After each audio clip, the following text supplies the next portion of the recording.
ଭାବନ୍ତୁ ତ ଏମିତି ଏକ ପ୍ରେମ କଥା ଯାହାର ଆରମ୍ଭ ସୃଷ୍ଟିର ଆରମ୍ଭ ସାଙ୍ଗରେ ହିଁ ହେଇଥିଲା। ଗୋଟେ ଏମିତି ପ୍ରେମ କାହାଣୀ ଯେଉଁଠି କୌଣସି ସର୍ତ୍ତ ନଥିଲା। ଥିଲା କେବଳ ଅସୀମ ଶ୍ରଦ୍ଧା, ତ୍ୟାଗ ଆଉ ସମର୍ପଣ। ଆଜି ଆମେ ସେଇ କାହାଣୀ ଭିତରକୁ ଯିବା। ଏ ହେଉଛି ଶିବ ଆଉ ସତୀଙ୍କର ଅମର ପ୍ରେମ କାହାଣୀ, ଯାହାର ଗୋଟେ ଦୁଃଖଦ ମୋଡ଼ ପୁରା ବ୍ରହ୍ମାଣ୍ଡର ଭାଗ୍ୟକୁ ହିଁ ବଦଳେଇ ଦେଇଥିଲା। ଗୋଟେ ସରଳ ପ୍ରଶ୍ନ, ପ୍ରେମ ବଡ଼ ନା ପିତାର ଅହଙ୍କାର? ଏହି ଗୋଟିଏ ପ୍ରଶ୍ନ ଭିତରେ ହିଁ ଲୁଚି ରହିଛି ପୁରା କାହାଣୀର ସାର। ଶିବ, ସତୀ ଆଉ ତାଙ୍କ ବାପା ଦକ୍ଷଙ୍କ ଭିତରେ ଯେଉଁ ସଂଘର୍ଷ ହେଲା, ତାର ମୂଳଦୁଆ ଥିଲା ଏହି ପ୍ରଶ୍ନ। ଆଉ ଜାଣିଛନ୍ତି, ଏଇଟା ଖାଲି ଗୋଟେ ପାରିବାରିକ କଳହ ନଥିଲା। ନା, ଏହା ଥିଲା ଆଧ୍ୟାତ୍ମିକ ସମର୍ପଣ ଆଉ ସାଂସାରିକ ଗର୍ବ ଭିତରେ ଗୋଟେ ବଡ଼ ଲଢ଼େଇ। ତେବେ ଚାଲନ୍ତୁ ଦେଖିବା କେମିତି ଏଇ ଦ୍ୱନ୍ଦ୍ୱରୁ ଗୋଟେ ପୁରା ମହାକାବ୍ୟ ଜନ୍ମ ନେଲା। ଆମେ ଏହି ପୁରା କାହାଣୀକୁ 5ଟି ଭାଗରେ ବୁଝିବାକୁ ଚେଷ୍ଟା କରିବା। ସବାପ୍ରଥମେ ଦେଖିବା ଏକ ଦିବ୍ୟ ପ୍ରେମର ଆରମ୍ଭ କେମିତି ହୋଇଥିଲା। ତାପରେ ଅହଙ୍କାର ଆଉ ସ୍ନେହ ଭିତରେ ସଂଘର୍ଷ। ଏହାପରେ ଆସିବ ଅପମାନର ଅଗ୍ନି, ଆଉ ତାପରେ ମହାଦେବଙ୍କର ସେହି ଭୟଙ୍କର କ୍ରୋଧ। ଆଉ ଶେଷରେ ଆମେ ଜାଣିବା ସେହି ଧ୍ୱଂସ ଭିତରୁ କେମିତି ପବିତ୍ର ଶକ୍ତିପୀଠଗୁଡ଼ିକ ଜନ୍ମ ନେଲା। ତେବେ କାହାଣୀଟା ଆରମ୍ଭ ହେଉଛି ସୃଷ୍ଟିର ସେହି ପ୍ରଥମ ସମୟରୁ, ଯେତେବେଳେ ବ୍ରହ୍ମାଣ୍ଡ ଧୀରେ ଧୀରେ ନିଜ ରୂପ ନେଉଥିଲା। ଆଉ ଠିକ୍ ସେହି ସମୟରେ ଗୋଟେ ପଟେ ଜଣେ ଝିଅର ଅସୀମ ଭକ୍ତି ଆଉ ଆର ପଟେ ଜଣେ ବାପାର ଅଭିମାନ ଭିତରେ ଗୋଟେ ଦିବ୍ୟ ପ୍ରେମର ମଞ୍ଜି ପୋତା ଯାଇଥିଲା। ଆଉ ସେହି ମଞ୍ଜି ହିଁ ଆଗକୁ ଯାଇ ଏକ ବିରାଟ କାହାଣୀର ମୂଳଦୁଆ ପକେଇଲା। ଆଚ୍ଛା, ଏଇ କାହାଣୀର ମୁଖ୍ୟ ଚରିତ୍ରମାନଙ୍କ ମଧ୍ୟରୁ ଜଣେ ଥିଲେ ଦକ୍ଷ ପ୍ରଜାପତି। ଦେଖନ୍ତୁ, ପ୍ରଜାପତିର ଅର୍ଥ ହେଲା ପ୍ରଜାଙ୍କର ପାଳନକର୍ତ୍ତା, ସୃଷ୍ଟିର ରକ୍ଷକ। ସେ ଥିଲେ ସୃଷ୍ଟିକର୍ତ୍ତା ବ୍ରହ୍ମାଙ୍କର ପୁଅ, ତେଣୁ ବହୁତ ଶକ୍ତିଶାଳୀ ଆଉ ଜ୍ଞାନୀ ବି ଥିଲେ। କିନ୍ତୁ ତାଙ୍କର ସବୁଠୁ ବଡ଼ ଦୁର୍ବଳତା କହିଲେ ଚଳେ, ତାହା ଥିଲା ତାଙ୍କର ଅହଙ୍କାର। ନିଜ ପଦ, ପ୍ରତିଷ୍ଠା ଆଉ ବଂଶକୁ ନେଇ ତାଙ୍କର ଭାରି ଗର୍ବ ଥିଲା। ଆଉ ଜାଣିଛନ୍ତି, ଏଇ ଅହଙ୍କାର ହିଁ ଆଗକୁ ଆସୁଥିବା ମହାବିନାଶର ମଞ୍ଜି ବୁଣିଥିଲା। ଆଉ ଦକ୍ଷଙ୍କ ଝିଅ ଥିଲେ ସତୀ, ଯିଏ ନିଜେ ଆଦିଶକ୍ତିଙ୍କର ଅବତାର ଥିଲେ। ତେବେ ରାଜମହଲର ସବୁ ସୁଖ ସୁବିଧା ଭିତରେ ବଢ଼ିଥିଲେ ବି ତାଙ୍କ ମନ କୋଉଠି ଲାଗୁନଥିଲା। ରାଜକୁମାରଙ୍କ ସହ ବାହାଘର ହେଉ କି ସାଂସାରିକ ସୁଖ, ଏସବୁ ଜିନିଷ ତାଙ୍କୁ ଟାଣୁ ନଥିଲା। ମାନେ, ବାପାଙ୍କର ଯେଉଁ ସାଂସାରିକ ଇଚ୍ଛା ଥିଲା, ସେଥିରୁ ସେ ପୂରାପୂରି ଅଲଗା ଥିଲେ। ତାଙ୍କ ମନ ସବୁବେଳେ ଆଧ୍ୟାତ୍ମିକତା ଆଡ଼କୁ ଆଉ ବିଶେଷ କରି ଭଗବାନ ଶିବଙ୍କ ଆଡ଼କୁ ହିଁ ଟାଣି ହେଉଥିଲା। ଆଉ ଏଇଠୁ କାହାଣୀ ନେଉଛି ଏକ ନୂଆ ମୋଡ଼। ଏଠି ସ୍ନେହା ଆଉ ଅହଙ୍କାର ଏକଦମ ମୁହାଁମୁହିଁ ହେଉଛନ୍ତି। ଦେଖନ୍ତୁ, ଗୋଟେ ପଟେ ଥିଲା ସତୀଙ୍କର ନିଃସ୍ୱାର୍ଥ ପ୍ରେମ, ଆଉ ଆର ପଟେ ତାଙ୍କ ବାପା ଦକ୍ଷଙ୍କର ପାହାଡ଼ ପରି ଅହଙ୍କାର। ତେଣୁ ସତୀଙ୍କର ଶିବଙ୍କ ପ୍ରତି ଯେଉଁ ପ୍ରେମ ଥିଲା, ତାକୁ ଏବେ ବାପାଙ୍କର ଗର୍ବ ଆଉ ଇଚ୍ଛା ବିରୁଦ୍ଧରେ ଏକ କଠିନ ପରୀକ୍ଷା ଦେବାକୁ ପଡ଼ିଲା। ଆଚ୍ଛା, ଏଠି ଦେଖନ୍ତୁ, ବାପ ଝିଅଙ୍କ ଚିନ୍ତାଧାରାରେ କେତେ ଫରକ ଥିଲା। ଦକ୍ଷଙ୍କ ଆଖିରେ ଶିବ କିଏ ଥିଲେ? ଜଣେ ନିୟମ ନ ମାନୁଥିବା, ଶ୍ମଶାନରେ ରହୁଥିବା, ଦେହରେ ପାଉଁଶ ବୋଳି ହେଉଥିବା ଯୋଗୀ। ମାନେ, ସମାଜର କୌଣସି ନିୟମ ଭିତରେ ସେ ଆସୁନଥିଲେ। କିନ୍ତୁ ସତୀଙ୍କ ଆଖିରେ? ତାଙ୍କ ଆଖିରେ ଶିବ ହିଁ ଥିଲେ ପରମ ସତ୍ୟ, ପୁରା ବ୍ରହ୍ମାଣ୍ଡର ଆଧାର। ତାଙ୍କ ବୈରାଗ୍ୟ ଭିତରେ ହିଁ ପୂର୍ଣ୍ଣତା ଥିଲା। ତେଣୁ ଏଇଟା ଖାଲି ଦୁଇଟା ଅଲଗା ନଜରର କଥା ନଥିଲା। ଏଇଟା ଥିଲା ସାଂସାରିକ ମୋହ ଆଉ ଆଧ୍ୟାତ୍ମିକ ସତ୍ୟ ଭିତରେ ସିଧାସଳଖ ଟକ୍କର। ଆଉ ଦେଖନ୍ତୁ, ଏଇଟା ଖାଲି ପ୍ରେମ ନଥିଲା, ଏଇଟା ଥିଲା ଅଟଳ ଭକ୍ତି, ଦୃଢ଼ ସଂକଳ୍ପ। ଶିବଙ୍କୁ ସ୍ୱାମୀ ରୂପେ ପାଇବା ପାଇଁ ସତୀ ରାଜମହଲର ସବୁ ସୁଖ ଛାଡ଼ିଦେଲେ ଆଉ ଘୋର ଜଙ୍ଗଲରେ କଠୋର ତପସ୍ୟା କଲେ। ତପସ୍ୟା ମାନେ କ'ଣ? ନିଜକୁ କଷ୍ଟ ଦେଇ ଏକଦମ ଏକାଗ୍ର ହୋଇ ଧ୍ୟାନ କରିବା। ଭାବିପାରୁଛନ୍ତି, ସେ ଖରା, ବର୍ଷା, ଶୀତ ସବୁ ସହିଲେ, ଖାଇବା ପିଇବା ଛାଡ଼ିଦେଲେ ଆଉ କେବଳ ଓମ୍ ନମଃ ଶିବାୟ ଜପ କରୁଥିଲେ। ଶେଷରେ ତାଙ୍କର ଏଇ ଅଖଣ୍ଡ ଭକ୍ତି ଆଗରେ ମହାଦେବଙ୍କୁ ବି ହାର ମାନିବାକୁ ପଡ଼ିଲା। ସେ ପ୍ରସନ୍ନ ହୋଇ ସତୀଙ୍କୁ ପତ୍ନୀ ରୂପେ ଗ୍ରହଣ କଲେ। ଆଉ ସେମାନଙ୍କ ବିବାହ କୌଣସି ସାଧାରଣ ବିବାହ ନଥିଲା। ଏହା ଥିଲା ଶିବ ଆଉ ଶକ୍ତିଙ୍କର ଦିବ୍ୟ ମିଳନ। କିନ୍ତୁ ହଁ, ଦକ୍ଷ ଏହାକୁ କେବେ ବି ମନରୁ ଗ୍ରହଣ କରିପାରିଲେନି। ଆଉ ଏବେ କାହାଣୀ ପହଞ୍ଚୁଛି ତାର କ୍ଲାଇମ୍ୟାକ୍ସରେ।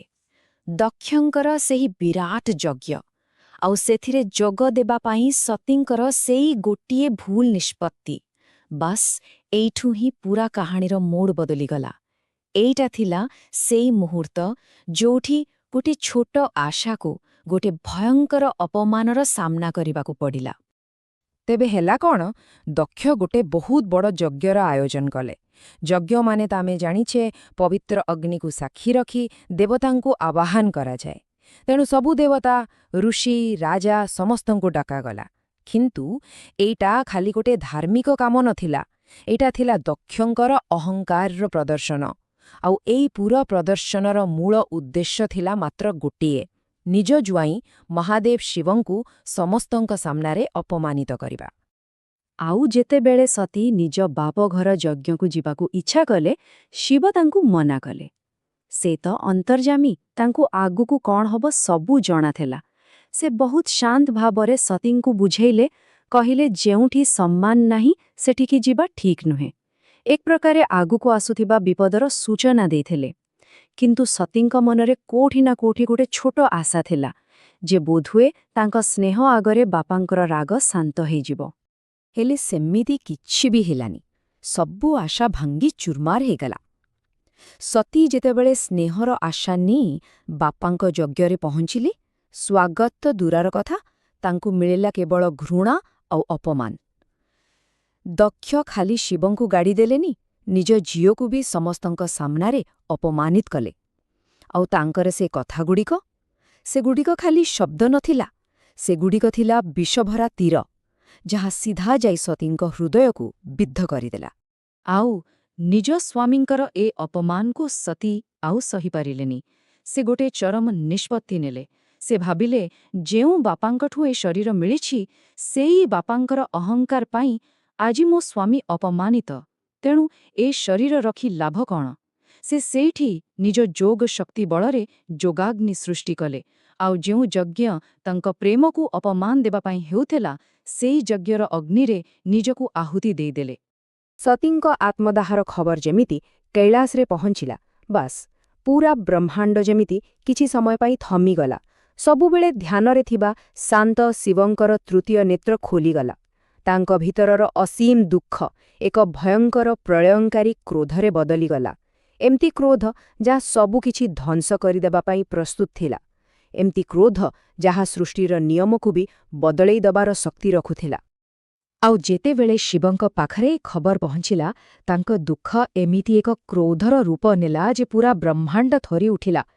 ସେ କ୍ରୋଧରେ ନିଜ ଆସନରୁ ଉଠିପଡ଼ିଲେ, ଆଉ ନିଜ ମୁଣ୍ଡରୁ ଗୋଟି ଜଟା ଛିଣ୍ଡେଇ ପାହାଡ଼ ଉପରେ କଛାଡ଼ିଦେଲେ। ସେଇ ଆଘାତରେ ପୂରା ପୃଥିବୀ ଦୋହଲି ଯାଇଥିଲା।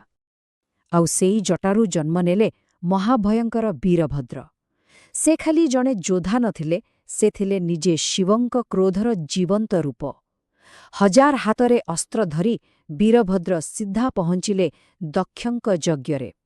ପୂରା ଯଜ୍ଞକୁ ଧ୍ୱଂସ କରିଦେଲେ, ଦେବତାମାନଙ୍କୁ ତଳିଦେଲେ, ଆଉ ଶେଷରେ ସେଇ ଅହଙ୍କାରୀ ଦକ୍ଷଙ୍କର ମୁଣ୍ଡ କାଟିଦେଲେ।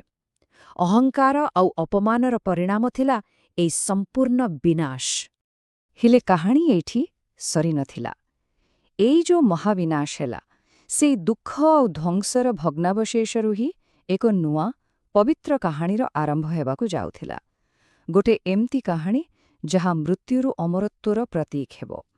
କାରଣ ଆମ ଦର୍ଶନରେ କୁହାଯାଏ, ପ୍ରତ୍ୟେକ ଅନ୍ତ ହିଁ ଗୋଟେ ନୂଆ ଆରମ୍ଭର ସୂଚନା ଦିଏ।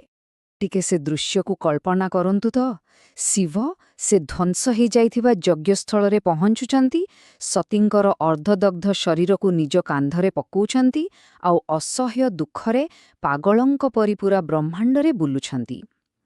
ତାଙ୍କର ସେ ଦୁଃଖ ଏତେ ଶକ୍ତିଶାଳୀ ଥିଲା ଯେ ପୂରା ବ୍ରହ୍ମାଣ୍ଡର ସନ୍ତୁଳନ ହିଁ ବିଗିଡ଼ିଗଲା। ଋତୁଚକ୍ର ଅଟକିଗଲା, ଆଉ ପୂରା ସୃଷ୍ଟି ଯେମିତି ପ୍ରଳୟ ଆଡ଼କୁ ମାଡ଼ି ଚାଲିଲା। ଆଉ ଏମିତି ଗୋଟିଏ ସ୍ଥିତିରେ ଯେତେବେଳେ ଶିବଙ୍କର ଦୁଃଖ ହିଁ ପ୍ରଳୟର କାରଣ ହେବାକୁ ଯାଉଥିଲା, ସୃଷ୍ଟିକୁ ବଞ୍ଚେଇବା ପାଇଁ ଆଗକୁ ଆସିବାକୁ ପଡ଼ିଲା ସୃଷ୍ଟିର ପାଳନକର୍ତ୍ତା ଭଗବାନ ବିଷ୍ଣୁଙ୍କୁ। ତାଙ୍କୁ ଗୋଟେ କଠୋର ନିଷ୍ପତ୍ତି ନେବାକୁ ପଡ଼ିଲା। ସେ ନିଜର ସୁଦର୍ଶନ ଚକ୍ର ପ୍ରୟୋଗ କଲେ, ଆଉ ସତୀଙ୍କର ସେଇ ମର ଶରୀରକୁ ଖଣ୍ଡ ଖଣ୍ଡ କରିଦେଲେ, ଯାହା ଫଳରେ ଶିବଙ୍କର ମୋହ ଭାଙ୍ଗିଯିବ ଆଉ ସେ ପୁଣି ଥରେ ନିଜ କର୍ତ୍ତବ୍ୟ ପଥକୁ ଫେରି ଆସିବେ।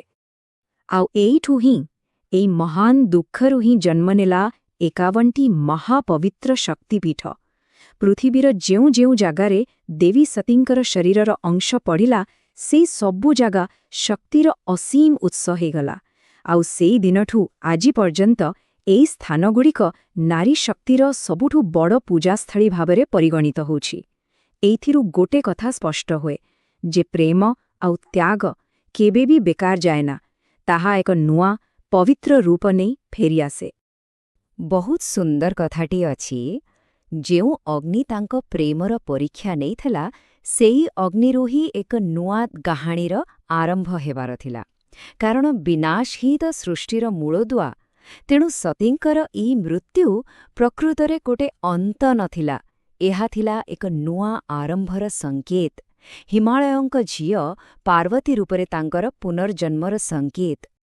ତେବେ ଶେଷରେ ସେହି ଗୋଟିଏ ପ୍ରଶ୍ନ, ଏହା କ'ଣ ଗୋଟେ ପ୍ରେମ କାହାଣୀର ଶେଷ ଥିଲା, ନା ଏକ ଅମର ଯାତ୍ରାର ଆରମ୍ଭ?